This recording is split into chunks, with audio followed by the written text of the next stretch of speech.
Om Gyanatimirandasya Gyananjana Shalakaya Chakshurmilitang Yena Tasmai Shri Gurave Namaha. Jai Shri Krishna Chaitanya Prabhu Nityananda Shri Advaita Gadadhara Shivasadi Gaur Bhakta Vrinda. Hare Krishna, Krishna Krishna, Hare Hare. Hare Rama, Rama Rama, Hare Hare. I sit before you not simply as an individual, tiny soul, part and parcel of Krishna, servitor of His Divine Grace Srila Prabhupada and the Vaishnavas. I sit before you as a servant of our Guru Parampara, and especially a servant of our founder Acharya, His Divine Grace A.C. Bhaktivedanta Swami Prabhupada. We need millions of servitors of the Parampara. It's not just one or two or even 100 persons' job. In ISKCON, we have for many years about 100 devotees doing the service of spiritual master.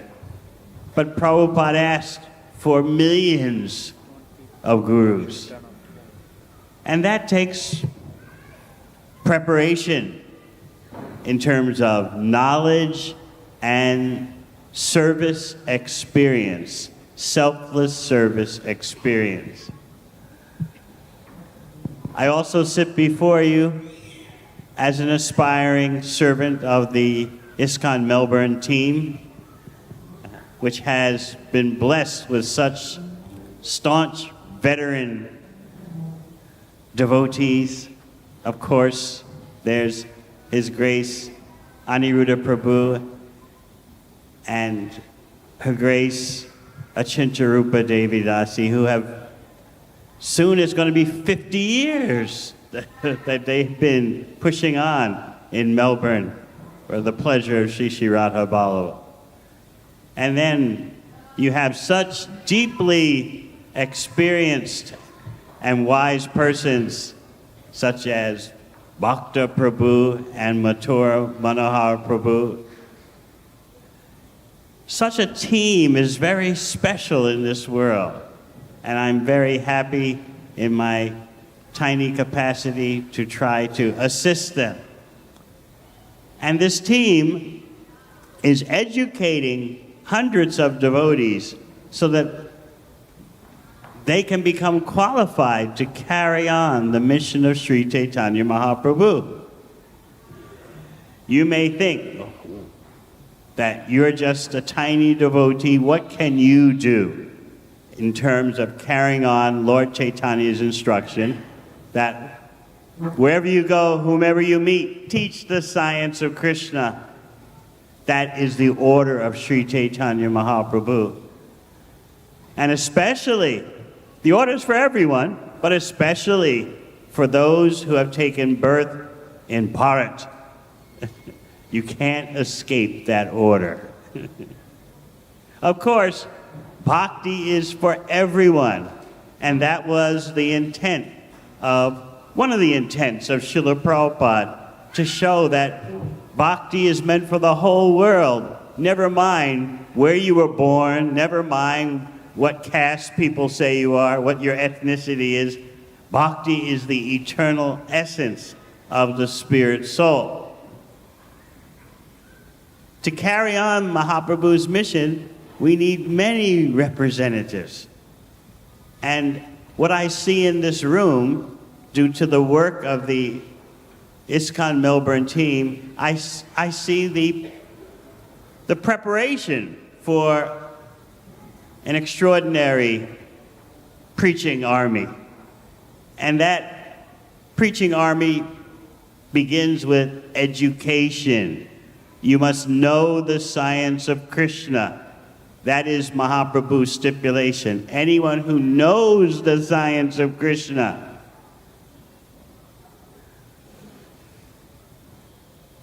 There's so much work to be done just in this Melbourne area, metropolitan area alone. And this turnout of a full hall is due to the work of the ISKCON Melbourne team with its veteran leaders. And it's a very humbling experience for me to receive some of the benefits of this team. And I'm happy to try to push on in my tiny capacity in serving Srila Prabhupada. I'm happy to push on in that way here because of such an erudite team. So I'm stressing this point, in case you haven't noticed, that Prabhupada's mission is about teamwork.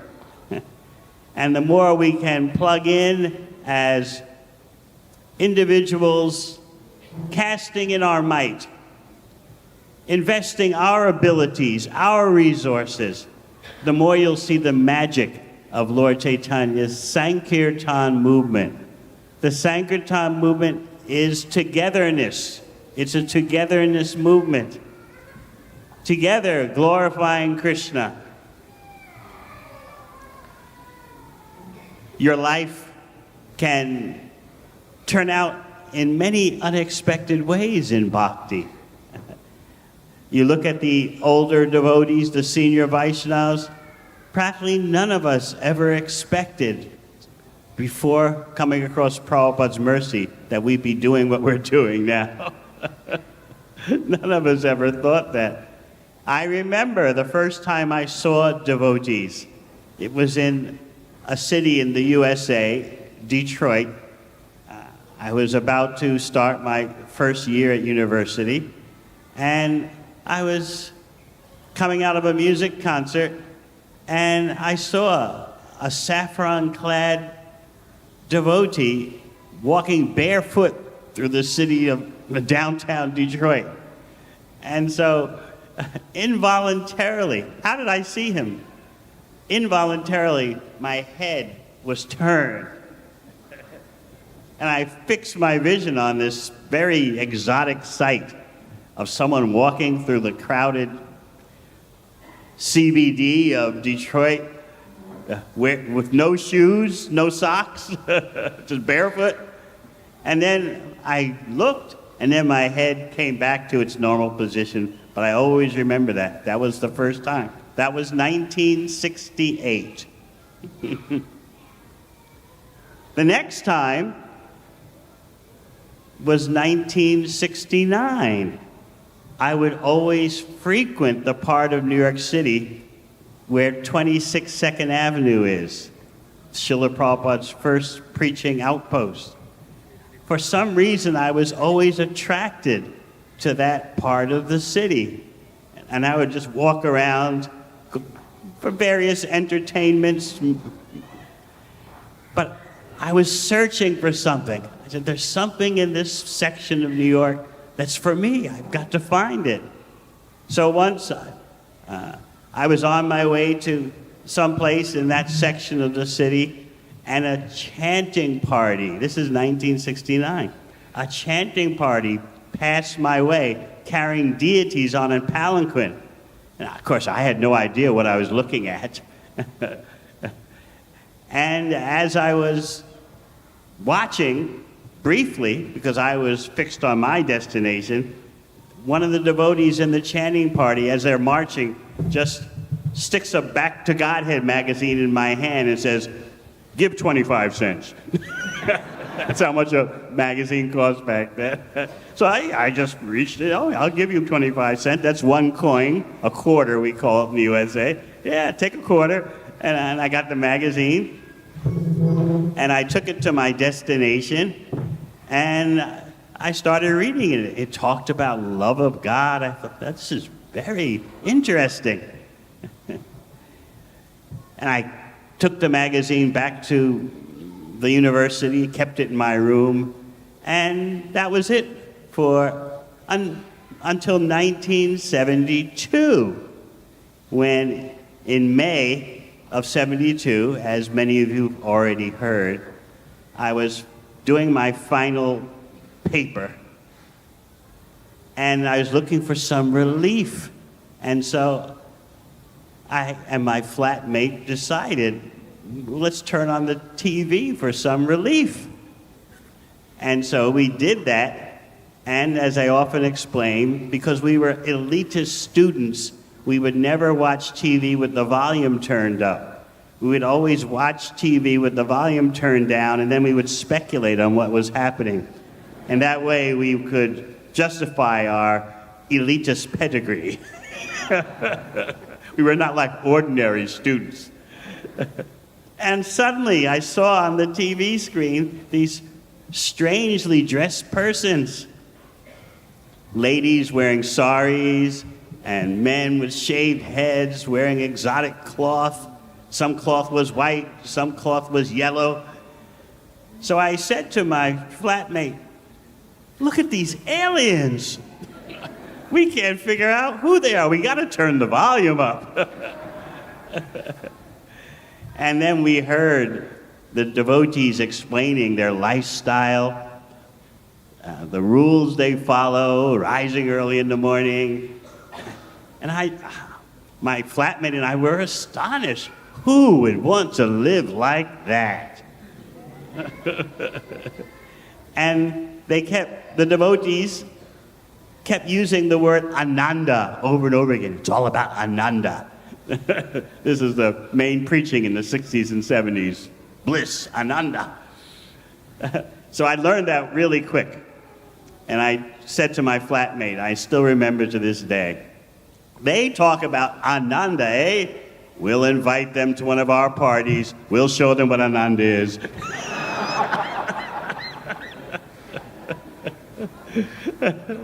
Little did I know that 8 months later I'd be in the Brahmacharya ashram. This reminds me of Srila Prabhupada, one devotee in Montreal from the early days. Told me personally, he witnessed this. He was in a hotel room with Prabhupada in Montreal. This is around 1968 or 69. And because Prabhupada, the facilities at the temple weren't appropriate for him to stay, so he stayed in a hotel. And he was sitting there, and he just started laughing and laughing and laughing and laughing. And it just went on for 5 minutes. And so the devotee was just totally astonished. How could anyone spontaneously laugh so hardly for so long without stop?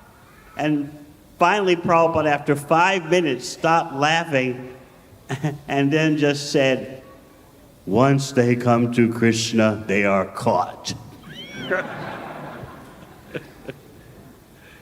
So I can certainly relate to that. So I joined the Brahmacharya ashram in February of 1973, and I didn't know it until a few years ago when one of my sisters reminded me that when she was 14, as I made my exit to the Brahmacharya ashram, she was in the same house, my parents' house, and so, but I was 21, she was 14. I totally forgot, because this was like almost 50 years ago at that time that she reminded me. I gave her a Bhagavad Gita to read, and I disappeared into the world of the Hare Krishnas. Almost 50 years later, I found out that when she was 14, she had read Prabhupada's Gita. She read it. She didn't know what to make of it as a 14-year-old, but she read the whole thing. So then, when she's 60 years old, retired, and a grandmother, she's taking yoga teacher training in the USA for her health reasons, and she was hearing the usual hodgepodge, impersonalist approach that often yoga schools can teach you when it comes to the Vedic knowledge. You see, you choose any portal to the divine that you want. Durga, Shiva, Vishnu, Brahma, Krishna, Radha, whatever you're attracted to, they're all just doorways to the divine. Just pick whatever one you want. So she said, well, what about, I think I'll choose Krishna. You say all the doorways are equal? So Durga doesn't attract me, Brahma doesn't attract me. I think Krishna, because by the way, I have a brother who's a Swami. I haven't seen him for almost 50 years, except rarely. But I have a brother who's a Swami. They said, wow, you have a brother who's a Swami? That's deep. You should check it out, you know? Because, you know, he's into Krishna, great. You know, doesn't matter. Krishna, Durga, Shiva, Brahma, you know, whatever, you know? Try to contact him. So she asked my other family members, where is he? And most of my family are very dedicated Christians. You might say, well, in a very strict way. So suddenly they didn't know where I was. And she couldn't get any information out of them, how to find me.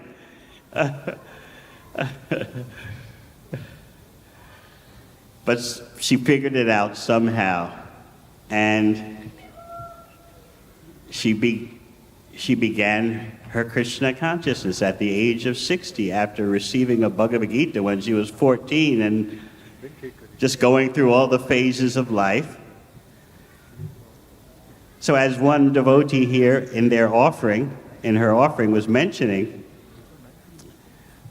I knew there would be a challenge to her bhakti because she was taking to it so enthusiastically, rising early, chanting japa, reading the books. And then that challenge came because this is the material world. Maya doesn't just stand around and let you go back to Godhead without some resistance. It's the job of Maya to impede your spiritual endeavors. But of course, what does Krishna say in Bhagavad Gita? Mam eva ye prapadyante, maya metam talantite. If you do things Krishna's way, he'll bring you over all these impediments. But we have to accept, without being sentimental, the nature of the material world is to be an impediment. It's like the clouds that cover the sunshine. We need a more healthy appreciation of what is Maya, and that takes education and attentive hearing and chanting and engagement in selfless service. Then you start to see the reality of what you're dealing with. So she started her bhakti very enthusiastically, reading the books on her own. She didn't have the advantage of being part of a Melbourne bhakti community. She's living on her own in a part of the USA where there's no temple. So, but on her own, she was motivated to do that. And then one month, unexpectedly, suddenly, one of her sons died. Suddenly, just gone. No warning, no preliminary symptoms, nothing. Just one day you find out. And mothers can understand this agony. Suddenly, one of your sons is gone. That was bad enough, you would think. 2 months later, her other son, gone, suddenly in an unrelated incident. So I thought, uh-oh. For a mother, this is insurmountable. But she was so attached to Prabhupada's books, and she loved the Bhagavatam, that actually brought her through. She said without bhakti, she would have jumped off a bridge. So this shows you how timing is very important. Timing, patience, persistence. We don't know how things are going to turn out. So many of you who are faithful servitors in this Melbourne community, Krishna can use you as he likes. Don't be so sure you know exactly how everything is going to turn out. We need millions of preachers, millions of spiritual masters.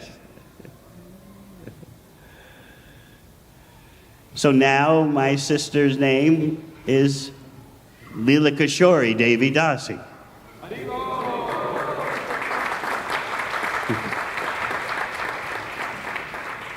And it's amazing because I basically had zero contact with her for almost 50 years.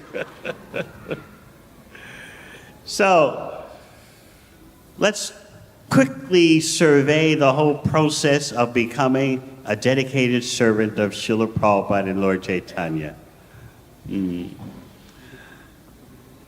First is Shraddha. That Shraddha, in its preliminary stages, is derived from associating with devotees. Oh, it's very wonderful what they're doing. It looks special. I'm interested. That is the tip of the iceberg. That's the beginning of Shraddha. Don't downplay that. Just like I totally forgot. I gave my sister a Bhagavad Gita when she was 14. And I just didn't know about it for almost 50 years. She told me that when she was 15, she even went to the New York temple to see, what is my brother into? And she never told me, because I rarely saw her. And she saw Sri Sri Radha Govinda, and the impression stayed with her all her life. So in the beginning, there's the preliminary faith, Shraddha. And as you take shelter of the association of devotees, that preliminary faith, that tip of the iceberg, turns into full-blown Shraddha, full-blown faith, in which Krishna Bhakti Kaile Sarva Karma Krita Hoy. Chaitanya Charitamrita says that when you fully understand that all purposes in life are accomplished just by serving Krishna, that's full-blown Shraddha, full-blown faith, which has its beginning as just the appreciation of devotees. It looks like they're doing something very nice. I'd like to see what it's like to be part of that. That little tip develops into full Shraddha if we persist through the bhakti process. So as we're progressing through the bhakti process, we begin as Kanishta Adhikaris, most of us. That means we appreciate so much the deity in the temple. We're not so expert at dealing with different levels of Vaishnavas, but we're deity focused, which is very necessary.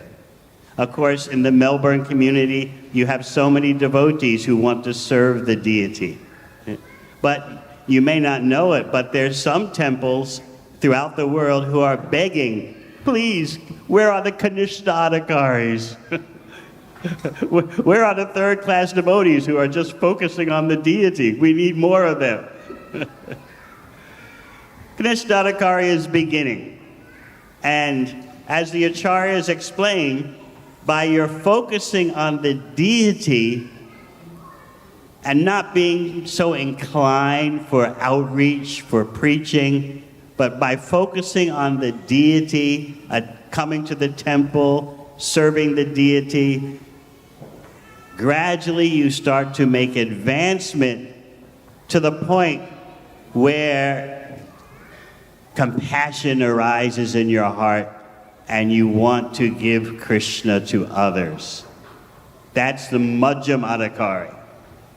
And this is what we're striving to bring devotees. This is the platform we're striving to bring devotees to.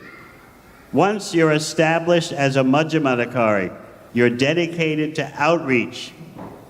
Whether you're a householder or saffronite, doesn't matter. A Madhyamadikari grieves to see the condition of the world and knows what to do about it. So we need hundreds of you to come to the Madhyamadikari platform as you become gradually purified. Uttamadikari, very rare. Prahlad Maharaj made no distinctions how Hiranyakashipu was treating him. Prahlad Maharaj took all of Hiranyakashipu's attempts to torture him as, well, my father is just playing with me. This is the way he's showing his affection. That's Uttamadikari, which is out of this world. But Prahlad, when he would preach to his schoolmates, he'd come down to the Madhyam platform in order, by distinguishing between those who are divine and those who are demoniac. You can read in the 7th canto, Prahlad talking about instructions to his demoniac schoolmates. I remember chapter titles because most persons don't know that actually I wrote the chapter titles for Bhagavatam as humble servant for Prabhupada, as well as did the table of contents for all the Bhagavatam since 5th canto and most of Chaitanya Charitamrita except for first volume of Adi Leela. So I remember chapter titles. This is Prabhupada's mercy on me, giving me a little service for his inconceivable contribution of bhakti literature. So Prahlad Maharaj, Uttamadikari is rare. We'll see the expansion of the Krishna consciousness movement just mainly through persons like you who become solidly established on the Madhyamadikari platform. Not just deity focus, which is important, but by that purification of deity focus, you start to feel compassion for the whole world and you want to do something about it. And then you'll start to see Lord Chaitanya's prediction become even more fulfilled. Sometimes devotees would ask Prabhupada, why didn't Lord Chaitanya spread bhakti all over the world himself? And Prabhupada would answer, he left that service to me. So similarly, there's so much more service to be done. Don't think that even though there's such a big gathering here, and I'm humbled by such a big gathering, I think you all came just for the prasad. Which is okay, which is more than all right. But the turnout here is a testimony to the ISKCON Melbourne team of veterans, as I say. And I'm so much appreciative of the opportunity to be the humble servant of such a team with so much experience. They've seen it all. Been there, done that. They generally know what's going to happen even before it happens. And of course, there's also Keshava Prabhu, who's a veteran in his own right. So this is what you have going for you. And their presence makes my service much easier. Because as I often bring up to you, you've heard that it takes a village to raise a child. Similarly, it takes very comprehensive and expert team to raise a community of devotees. And that's what you see in action here. So I offer my obeisances to the team leaders, especially Aniruddha Prabhu, Achintarupa Devi Dasi, Bhakta, Mathura Manohar, and Keshava Prabhu. When you're young, you think, oh, it's so much up to me and my efforts. But as you mature, you realize that you can do so much by Sankirtan, togetherness, glorification of Krishna.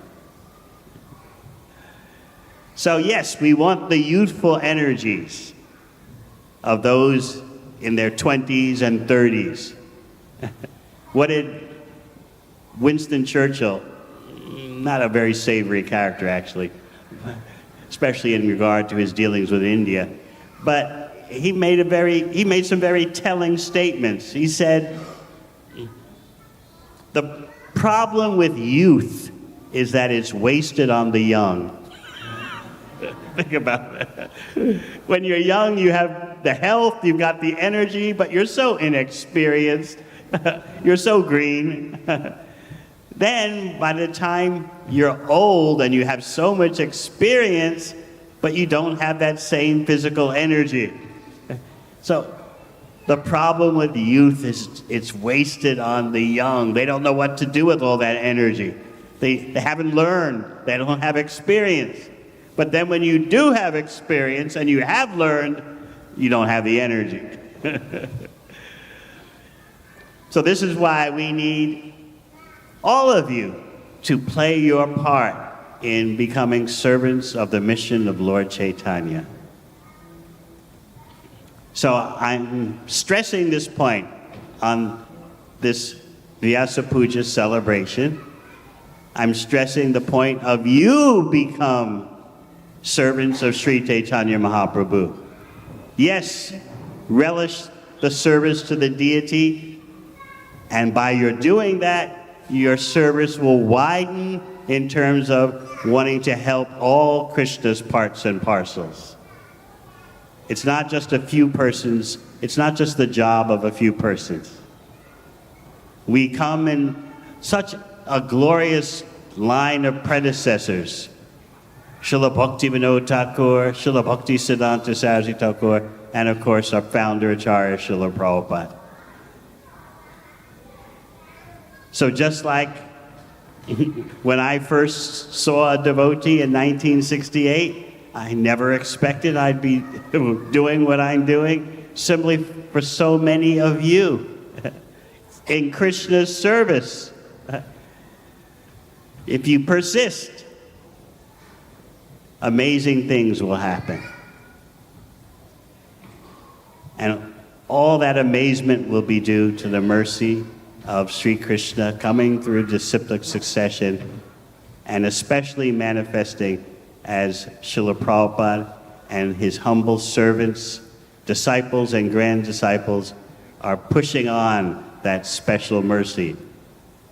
Remember, the spiritual master has no mercy of his own. He's like a cloud that takes water from the ocean, and then the cloud brings that moisture onto dry land and pours down the rain. But the cloud is getting all the moisture from the ocean. Krishna is the ocean of mercy. And that ocean of mercy comes through parampara. And we have the opportunity to do something extraordinary just by being the servants of that parampara. So again, I thank you all for your words of appreciation. I learn much by listening, how I can improve. And I thank again the ISKCON Melbourne team for their seasoned efforts through thick and thin. Thank you very much. Hare Krishna.